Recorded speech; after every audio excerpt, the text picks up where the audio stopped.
তুলনা কমিয়ে দেন, you will be happy. নিজে কেউ না, অন্য কেউ না, তুলনা করবেন না। অনেকে আমরা তুলনা করি, নিজের স্ত্রীকে আরেক নারীর সাথে, নিজের সন্তানকে আরেক সন্তানের সাথে, নিজের ভাইকে আরেক মানুষের সাথে করে তাকে ছোট করি। অনেকে দেখবেন ছেলে মেয়ে একটু ভালো পড়াশোনা করে নেই, বলে যে কি করলি তুই, ওই দেখ পাশের বাড়ির ওই ছেলে এ প্লাস পেয়েছে, যা তার পা ধোয়া পানি খা। কমন কথা, এটার একটা ভালো ব্র্যান্ডিং করা যেতে পারে, মানে এ প্লাস পাওয়া ছেলেদের পা ধোয়া পানি এরকম মিনারেল ওয়াটারের বোতলের মতো বিক্রি করলে ভালো ব্যবসা হবে। কি বলেন? এটা হচ্ছে আমাদের মুরব্বীরা, টিপিক্যাল মা বাবারা এটা বলেন। ভুল করেন, ওনারা বুঝেন না, ওনারা বুঝেন না। কখনো কম্পেয়ার করবেন, এটা করে আপনার ছেলের মনোবল আপনি আগেই ভেঙে দিচ্ছেন। আপনি দায়ী আপনার ছেলে কিছু না পারার কারণে। আপনি সাহস দেন নিজে, পাশে থাকেন নিজে।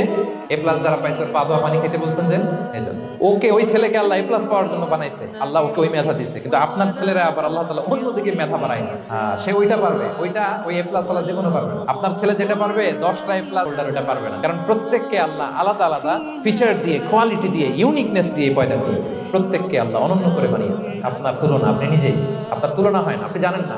আপনার মধ্যে যে পটেনশিয়াল, যে কারিশমা, এটা আপনি বের করে আনতে পারেন না। ওই যে ওগুলো বলছে বাদ দাও, পানি খা, লেখাপড়া করলি না, কিচ্ছু করলি না। কিন্তু আপনি দেখা যাবে অনেক বড় ব্যবসায়ী হবে, আপনি অনেক বড় দানবীর হবে, will B a great contributor two society. এরকম আছে না? এজন্য কম্পেয়ার করবেন না কারোর সাথে।